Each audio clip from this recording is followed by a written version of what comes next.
একদিন এই রাজা তিনটা কাঠিকে ফেলে তার তিন ছেলেকে বিয়ে করানোর সিদ্ধান্ত নেয়। তখন সেই কাঠিগুলো যেদিকে পড়েছিল রাজা তার তিন ছেলেকে সেই দিকে গিয়ে নিজেদের বউ খুঁজে আনার হুকুম করে। তখন দুইজন বড় ছেলের কাঠি রাজা চন্দ্রকুমার এবং সূর্যকুমারের রাজপ্রাসাদের দিকে ইশারা করছিল, কিন্তু সব থেকে ছোট ছেলেটার কাঠিটা জঙ্গলের দিকে ইশারা করছিল।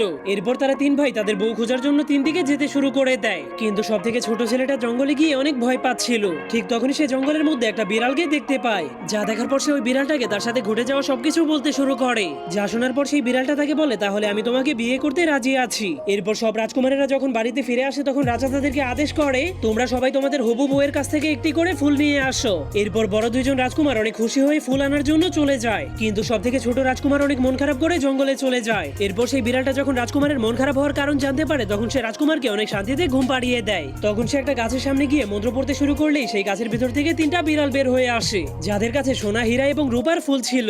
এরপর বিড়ালটা সেই ফুলগুলো দিয়ে ঝোঁকা বানিয়ে ছোট রাজকুমারের কাছে